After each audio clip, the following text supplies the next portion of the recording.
BGDG 172 Gender Sensitization Society and Culture next question and answer discuss ചെയ്യാം. Describe the social construction of gender by giving examples. Gender എങ്ങനെയാണ് socially construct ചെയ്യപ്പെട്ടത് എന്നുള്ളത് എക്സാമ്പിളോട് കൂടിയിട്ട് describe ചെയ്യാനാണ് പറഞ്ഞിരിക്കുന്നത്.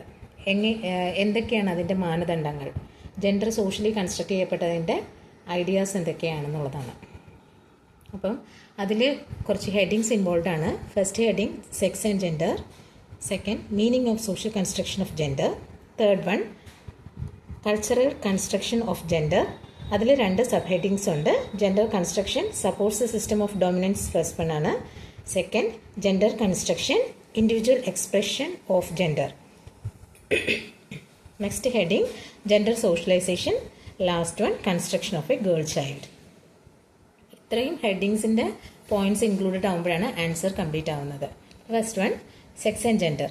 അപ്പോൾ ഇതിൽ പറഞ്ഞിരിക്കുന്നത് എന്താണെന്ന് വെച്ചാൽ, സെക്സ് എന്ന വേർഡ് നമ്മൾ കേൾക്കുമ്പോൾ ഒരു കുഞ്ഞ് ജനിക്കുമ്പോൾ ബോഡി പാർട്സ് ഐഡൻറ്റിഫൈ ചെയ്ത് മെയിലാണോ ഫീമെയിലാണോ എന്ന് അറിയുന്നതിനെയാണ് സെക്സ് എന്ന വേർഡ് കൊണ്ടിട്ട് ഉദ്ദേശിക്കുന്നത്. പക്ഷെ ജെൻഡർ എന്ന വേർഡ് പറയുമ്പോൾ അതിന് വ്യത്യാസമുണ്ട്. അതൊരിക്കലും ബൈ ബർത്ത് നമുക്ക് ഐഡൻറ്റിഫൈ ചെയ്യാൻ പറ്റുന്നതല്ല. സൊസൈറ്റി കുറച്ച് ഐഡിയാസ് മെയിൽ ഇങ്ങനെ ആയിരിക്കണം, ഫീമെയിൽ ഇങ്ങനെ ആയിരിക്കണം എന്ന് പറഞ്ഞു വെച്ചിട്ടുണ്ട്. ഈ ഐഡിയാസിൽ നിന്നാണ് ജെൻഡർ എന്നുള്ളൊരു വേർഡ് വന്നിട്ടുള്ളത്. അതാണ് ജെൻഡർ എന്നുള്ളത് കൊണ്ട് ഉദ്ദേശിക്കുന്നത്. അതായത് മെയിലിൽ ഏതൊക്കെ റോൾസ്, ബിഹേവിയേഴ്സ്, ഫീലിങ്സ്, എക്സ്പ്രഷൻസ് ഒക്കെ മെയിലിനുണ്ടാവാം, ഫീമെയിലിന് അതുപോലെ ഏതൊക്കെ റോൾസ്, ബിഹേവിയേഴ്സ് ഒക്കെ ഉണ്ടാവാം എന്നുള്ളതിനെ കുറിച്ചുള്ള ഐഡിയാസ്, അതിൽ നിന്നാണ് ജെൻഡർ മെയിലാണോ ഫീമെയിലാണോ എന്നുള്ളൊരു ഐഡിയ സൊസൈറ്റി നമുക്ക് തന്നിട്ടുള്ളത്. ഇനി നെക്സ്റ്റ് ഹെഡിങ്ങിലേക്ക് പോകാം. Meaning of social construction of gender. അപ്പോൾ ഒരു കുട്ടി ജനിച്ചു കഴിഞ്ഞാൽ, ഒരാൾ ജനിച്ചു കഴിഞ്ഞാൽ അവന് ജെൻഡർ എന്താണെന്ന് മനസ്സിലാക്കി കൊടുക്കുന്നത് സൊസൈറ്റിയാണ്. അതായത് ആ കുഞ്ഞ് ഫാമിലിയിൽ നിന്നും പിന്നെ എഡ്യൂക്കേഷനിൽ, മീഡിയ, റിലീജിയൻ, കൾച്ചർ ഇങ്ങനെയുള്ള വേസിൽ ഈ മെത്തേഡ്സിലൊക്കെ കൂടെയാണ്, ഇതിൽ കൂടെയൊക്കെ കടന്നു പോകുമ്പോഴാണ് ഒരു കുട്ടിക്ക് എന്താണ് ജെൻഡർ എന്നുള്ളൊരു ഐഡിയ, സൊസൈറ്റി കൊടുക്കുന്ന ഐഡിയ എന്താണെന്നുള്ളത് അവൻ പഠിക്കുന്നത്. പക്ഷെ ഇതിൽ ഇങ്ങനെ സൊസൈറ്റി കൊടുക്കുന്ന ടേംസും നോംസും ഒക്കെ ഐഡിയാസും ഒക്കെ അവൻ പാലിച്ചു വരുമ്പോഴേക്കും ജെൻഡർ ഇൻഇക്വാളിറ്റിയിലേക്കാണ് കൂടുതലും അത് ലീഡ് ചെയ്യുന്നത്. അതാണ് meaning of social construction of ജെൻഡറിൻ്റെ കീഴിൽ വരേണ്ട points. Next one cultural construction of ജെൻഡറാണ്. ഇപ്പോൾ സോഷ്യൽ കൺസ്ട്രക്ഷൻ ഓഫ് ജെൻഡറിനെ കുറിച്ചാണ് പറയുന്നതെങ്കിലും സൊസൈറ്റിയിൽ നിലവിൽ നിൽക്കുന്ന ജെൻഡറുമായിട്ട് വളരെയധികം റിലേറ്റഡ് ആയിട്ട് നിലനിൽക്കുന്ന ഒരു കാര്യമാണ് നമ്മുടെ കൾച്ചർ എന്ന് പറയുന്നത്. അപ്പോൾ കൾച്ചർ പഠിപ്പിച്ചു തരുന്നത് എന്താണ് നോർമൽ, ഒരാണായിരിക്കാൻ എന്താണ് നോർമൽ ആയിട്ടുള്ള ക്യാരക്ടേഴ്സ്, അല്ലെങ്കിൽ എന്താണ് നോർമൽ ആയിട്ടുള്ള റോൾസ് അതിന് കൊടുക്കാൻ പറ്റുന്നത്, അതൊക്കെയാണ് പറഞ്ഞിരുന്നത്. ആണുങ്ങളാണെങ്കിലും ഫീമെയിൽ ആണെങ്കിലും ഇത് രണ്ടാണെങ്കിലും എന്താണ് നോർമലായിട്ട് അവർ പെരുമാറേണ്ട രീതി, ഇതൊക്കെ നമുക്ക് കൾച്ചറിൽ കുറേ പറഞ്ഞിട്ടുണ്ട്. അപ്പോൾ അങ്ങനെ പറയുന്ന സമയത്തിന് ചില കൾച്ചർ വന്നിട്ട് ജെൻസിന് വന്നിട്ട് പാൻസ്, ഷർട്ട്, അതുപോലെ ലേഡീസിന് വന്ന് സാരീസ് അല്ലെങ്കിൽ ഡ്രസ്സ്, ലോങ് സ്കേർട്ട്, അങ്ങനത്തെ ഉള്ള കാര്യങ്ങളാണ് വെയർ ചെയ്യാനായിട്ട് കൾച്ചർ പറയുന്നത്. അപ്പോൾ ജനങ്ങൾ വന്നിട്ട് കൾച്ചറിനെ മാനിക്കുന്നത് കൊണ്ട് ഇത് അനുസരിച്ച് പോകുന്നുണ്ട്. അല്ലാതെ ആണാണോ പെണ്ണാണോ എന്നുള്ള കാര്യം കൊണ്ടല്ല. പക്ഷെ കൾച്ചറിൽ പറഞ്ഞിരിക്കുന്നു ആണുങ്ങൾ ഇങ്ങനെ ചെയ്യണം, പെണ്ണുങ്ങൾ ഇങ്ങനത്തെ ഡ്രസ്സ് ഇടാവുള്ളൂ എന്ന് പറഞ്ഞിരിക്കുന്നതാണ്. കൾച്ചറിനെ അനുസരിക്കുന്നത് കാരണം, അവരതിനെ ബഹുമാനിക്കുന്നത് കാരണം അങ്ങനെ അനുസരിച്ച് പോകുന്ന ആൾക്കാരുമുണ്ട്.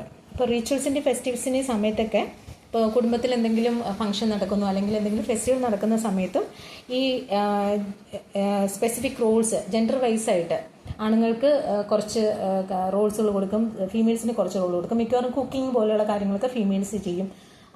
പക്ഷേ ഈ പ്രീസ്റ്റ്, പുരോഹിതന്മാരാകുന്ന കുടുംബത്തിൻ്റെ ചടങ്ങുകളായിരുന്നാലും ശരി, ഫെസ്റ്റിവൽസ് ആയിരുന്നാലും ശരി, പ്രീസ്റ്റിൻ്റെ ഉത്തരവാദിത്വങ്ങളൊക്കെ ആണുങ്ങളായിരിക്കും ചിലപ്പോൾ എടുക്കുന്നത്. ഇനി ഇതിൻ്റെ തന്നെ കൾച്ചറൽ കൺസ്ട്രക്ഷൻ ഓഫ് ജെൻഡറിൻ്റെ സബ് ഹെഡിങ്സ് ആണ് വരുന്നത്. Gender construction supports a system of dominance എന്നുള്ളതാണ്. അതായത് ജെൻഡർ കൺസ്ട്രക്ഷൻ ഉണ്ടാകുമ്പോൾ നോർമലി മെയിൽ ഫീമെയിൽ ആണല്ലോ വരുന്നത്. അപ്പോൾ അതിൽ തന്നെ ഒരു ഗ്രൂപ്പിന് വന്നിട്ട് പവർ കൊടുക്കുക. ഇപ്പോൾ കൂടുതലും നോക്കിക്കഴിഞ്ഞാൽ മെയിലിനാണ് കൂടുതലും വന്നിട്ട് ഡൊമിനൻസ് കൊടുക്കുന്നത്. വർക്ക് പ്ലേസിലായാലും പൊളിറ്റിക്സിലായാലും റിലീജിയനിലായാലും ഒരു ഗ്രൂപ്പിന് മാത്രം ഒരു ഡൊമിനൻസ് കൊടുക്കുന്നതായിട്ട് കാണപ്പെടുന്നു. അപ്പോൾ അത് ഇതിൻ്റെ ഒരു മോശം വശമായിട്ട് കാണപ്പെടുന്നു. പിന്നെയുള്ളത് gender construction individual expression of gender എന്നുള്ളതാണ്. അതായത് ജെൻഡറിൽ ഇൻഡിവിജ്വൽസ് എങ്ങനെ എക്സ്പ്രഷൻ ഉണ്ടായിരിക്കണം, അതായത് മെയിൽ വന്നിട്ട് വളരെയധികം ആക്റ്റീവ് ആയിരിക്കണം, ഇമോഷൻസ് ഒന്നും എക്സ്പ്രസ് ചെയ്യാൻ പാടില്ല എന്നൊക്കെ പറഞ്ഞുകൊണ്ടാണ് സാധാരണ രീതിയിൽ ജെൻഡർ ഡിഫറൻസസ് കാണിക്കുന്നത്. അതുപോലെ ഫീമെയിൽ ആണെങ്കിൽ വളരെയധികം ഇമോഷണൽ ആയിരിക്കുക, പിന്നെ ഒരുപാട് ആക്റ്റീവായിട്ടുള്ള റോളിലൊന്നും പാർട്ടിസിപ്പേറ്റ് ചെയ്യാതിരിക്കുക, ഒരുപാട് കെയറിങ് ആയിരിക്കുക, അങ്ങനെയൊക്കെയുള്ള റോളുകളാണ് ഫീമെയിൽസിന് കൊടുക്കുന്നത്. പക്ഷേ എല്ലാ ഇൻഡിവിജ്വൽസും തന്നെ ഇതൊക്കെ അനുസരിച്ച് കൊള്ളണം എന്നൊന്നും ഇല്ല. ചില ഇൻഡിവിജ്വൽസ് വന്നിട്ട് ഓപ്പോസിറ്റായിട്ട് ബിഹേവ് ചെയ്യാൻ ചാൻസസ് ഉണ്ട്. അതായത് സൊസൈറ്റി ഇപ്പോൾ ഫെമിനിൻ എന്നുള്ള ഇതിൻ്റെ കീഴിൽ പറഞ്ഞിട്ടുള്ളത് സ്ത്രീകൾ വന്നിട്ട് വളരെയധികം കെയറിങ് ആയിരിക്കണം അങ്ങനെയൊക്കെയാണല്ലോ. പക്ഷേ ചില അതുപോലെ കുക്കിംഗ് ചെയ്യണം അങ്ങനെയുള്ള കാര്യങ്ങൾ. പക്ഷേ ചില ബോയ്സ് വന്നിട്ട് കുക്കിംഗ് ചെയ്യാൻ ഇഷ്ടപ്പെടുന്നുണ്ടാവും, അതുപോലെ ബ്രൈറ്റ് കളേഴ്സൊക്കെ ഇഷ്ടപ്പെടുന്നുണ്ടാവും, അങ്ങനെയൊക്കെയുള്ള ക്യാരക്ടേഴ്സുള്ള ബോയ്സ് ഉണ്ടാവും. അപ്പോൾ അവർക്ക് ഇഷ്ടമുള്ള രീതിയിൽ ചെയ്യാൻ പാടില്ല എന്ന് നിർബന്ധം പിടിക്കേണ്ടൊന്നും സൊസൈറ്റിക്ക് പറ്റില്ല. ഇൻഡിവിജ്വൽസിന് ഇഷ്ടമുള്ളതുപോലെ ചെയ്യാം. അതുപോലെ സ്ത്രീകളുടെ കാര്യം എടുക്കുകയാണെങ്കിൽ തന്നെ സ്പോർട്സിലും അതുപോലെ മെഷീൻ വർക്ക്സിലും ഒക്കെ ഏർപ്പെടുന്ന സ്ത്രീകളുണ്ട്. അങ്ങനെ താല്പര്യങ്ങളൊക്കെ ഉള്ളവർക്ക് അതിലേക്കും പോകാം. അതിനൊന്നും സൊസൈറ്റി വന്നിട്ട് ഒരു ഇങ്ങനെയാണ്, ഇത് ഫെമിനിൻ ക്യാരക്ടറാണ്, അത് മസ്കുലിൻ ക്യാരക്ടറാണ് എന്ന് പറയുന്നുണ്ടെങ്കിലും ഇങ്ങനെ ചെയ്യുന്നതിൽ ഒരു തടസ്സങ്ങളോ അങ്ങനെയൊന്നും നിയമപരമായിട്ടൊന്നും സാധ്യതയില്ലാത്ത കാരണം അതൊന്നും നിർബന്ധപൂർവ്വമായിട്ട് സൊസൈറ്റിക്ക് അടിച്ചേൽപ്പിക്കാനൊന്നും പറ്റത്തില്ല. അപ്പോൾ individuals may not always follow these fixed rules. ഇങ്ങനെ സൊസൈറ്റി പറയുന്ന ഫിക്സഡ് റൂൾസൊക്കെ എല്ലാ ഇൻഡിവിജ്വൽസും അനുസരിച്ച് കൊള്ളണം എന്ന് നിർബന്ധമൊന്നുമില്ല. അങ്ങനെ വരുന്ന സമയത്ത് ചില ആൾക്കാരെങ്കിലും ഇങ്ങനെയൊക്കെ പെരുമാറുന്ന സമയത്ത് this will challenge and gradually change traditional gender norms. ട്രഡീഷണലായിട്ട് ജെൻഡർ നോംസ് ഉണ്ട്. ആണുങ്ങൾ ഇങ്ങനെ പാടുള്ളൂ, പെണ്ണുങ്ങൾ ഇങ്ങനെ ചെയ്യാൻ പാടുള്ളൂ എന്ന് കുറച്ച് നോംസുകളുണ്ട്. പക്ഷെ അതിനെയൊക്കെ ചാലഞ്ച് ചെയ്തുകൊണ്ട് പതുക്കെ മാറ്റങ്ങൾ, സൊസൈറ്റിയിൽ നല്ല മാറ്റങ്ങൾ വന്ന് തുടങ്ങും. ഇനി നെക്സ്റ്റ് പോയിന്റ് വരുന്നത് ജെൻഡർ സോഷ്യലൈസേഷനാണ്. അതായത് ഒരാൾ ജെൻഡർ റോൾസ് പഠിക്കുന്നത് അവൻ്റെ ഫാമിലിയിൽ കൂടെ പഠിക്കും. അതുപോലെ സ്കൂൾസും ഫ്രണ്ട്സിൻ്റെയിൽ നിന്നൊക്കെയാണ് പഠിക്കുന്നത്. ഇപ്പോൾ ഫാമിലിയുടെ നിന്ന് പഠിക്കുന്നത് എങ്ങനെയാണെന്ന് വെച്ച് കഴിഞ്ഞാൽ, ഒരു കുഞ്ഞ് ജനിക്കുമ്പോൾ ഗേൾ ആണെന്നുണ്ടെങ്കിൽ ഡോളായിരിക്കും കൊടുക്കുക, ബോയ് ആണെന്നുണ്ടെങ്കിൽ ടോയ് കാർ കൊടുക്കും. അതുപോലെ സ്കൂളിലേക്ക് പോകുന്ന സമയത്ത് ടീച്ചേഴ്സൊക്കെ വലിയ മാത്സ് പോലെയുള്ള വലിയ പ്രോബ്ലംസ് ഒക്കെ ചെയ്യാനൊക്കെ ആയിട്ട് ബോയ്സിനെ ആയിരിക്കും കൂടുതൽ വിളിക്കുക. ഗേൾസിന് റീഡിങ് പോലെയുള്ള ഇത്തിരി എളുപ്പം ചെയ്യാൻ പറ്റുന്ന കാര്യങ്ങളൊക്കെ ആയിരിക്കും കൊടുക്കുന്നത്. പിന്നെ ബർത്ത്ഡേ തീംസൊക്കെ വരുന്ന സമയത്ത് ഗേൾസിന് വന്ന് പ്രിൻസസിൻ്റെ വേഷമൊക്കെ കൊടുക്കാറുണ്ട്. ബർത്ത്ഡേക്ക് ഒരുങ്ങാനായിട്ട് പ്രിൻസസ് പോലെയുള്ള വേഷം, ആണുങ്ങൾക്കാണെങ്കിൽ സൂപ്പർ ഹീറോസ് പോലെയുള്ള വേഷങ്ങളൊക്കെ കൊടുക്കും. അപ്പോൾ തന്നെ അവരുടെ ഫ്യൂച്ചർ റോൾസ് എന്താണ് എന്നുള്ളത് ആ കുട്ടി വന്നിട്ട് കുറേശ്ശെ മനസ്സിലാക്കുകയാണ്.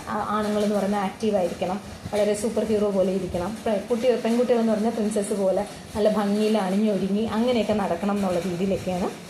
അപ്പോഴേ കുട്ടികളുടെ മനസ്സിനകത്ത് ഫ്യൂച്ചർ റോൾസ് എന്താണെന്നുള്ളത് വരുന്നുണ്ട്. അങ്ങനെ ഒരു ധാരണ സൊസൈറ്റി ഉണ്ടാക്കി കൊടുക്കുന്നുണ്ട്. അതാണ് ഈ സോഷ്യൽ കൺസ്ട്രക്ഷൻ ഓഫ് ജെൻഡർ കൊണ്ട് വരുന്ന ഓരോരോ അപാകതകളാണ് ഇതെല്ലാം.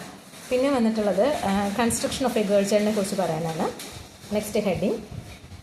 അപ്പോൾ ഗേൾസ് വന്നിട്ട് ഒരുപാട് റെസ്ട്രിക്ഷൻസ് അവരുടെ കുഞ്ഞുകാലം തൊട്ട് തന്നെ ഒരുപാട് റെസ്ട്രിക്ഷൻസ് ഫേസ് ചെയ്യും. അങ്ങനെ ചെയ്യാൻ പാടില്ല, ഇങ്ങനെ ചെയ്യാൻ പാടില്ല, അങ്ങനെ ഒരുപാട് റെസ്ട്രിക്ഷൻസ് ഉണ്ട്. അതുപോലെ തന്നെ അവരെ അപ്രീഷിയേറ്റ് ചെയ്യുന്നത് സ്പോർട്സിൽ പങ്കെടുക്കുമ്പോഴോ അങ്ങനെയുള്ള കാര്യങ്ങളിൽ പങ്കെടുക്കുമ്പോഴോ ഒന്നുമല്ല, അതല്ലാതെ ക്വയറ്റായിട്ടും വളരെയധികം മര്യാദയായിട്ട് അടക്കവും ഒതുക്കമായിട്ടിരിക്കുക, അല്ലെങ്കിൽ ഭംഗിയായിട്ടൊന്ന് ഒരുങ്ങുക, അങ്ങനെയൊക്കെയുള്ള സമയങ്ങളിലൊക്കെയാണ് അവർക്കൊരു അപ്രീസിയേഷൻ, ഒരു പ്രോത്സാഹനമൊക്കെ കിട്ടുന്നത്. പിന്നെ അതുപോലെ സ്പോർട്സ് കളിക്കാനോ അതുപോലെ മരം കയറാനോ ഒന്നും സ്ത്രീകളെ അനുവദിച്ചിരുന്നില്ല. പിന്നെയുള്ളതെന്ന് പറഞ്ഞു കഴിഞ്ഞാൽ എഡ്യൂക്കേഷനെക്കാട്ടിയും അവർക്ക് പ്രാധാന്യം കൊടുത്ത് ഏർലി മാരേജ്, പെട്ടെന്ന് കല്യാണം കഴിച്ചു കൊടുക്കും. പിന്നെ ഹൗസ് ഹോൾഡ് വർക്ക്സിനൊക്കെയാണ് എഡ്യൂക്കേഷനെക്കാട്ടിലും പെൺകുട്ടികളുടെ കാര്യത്തിൽ പ്രാധാന്യം കൊടുത്തുകൊണ്ടിരുന്നത്.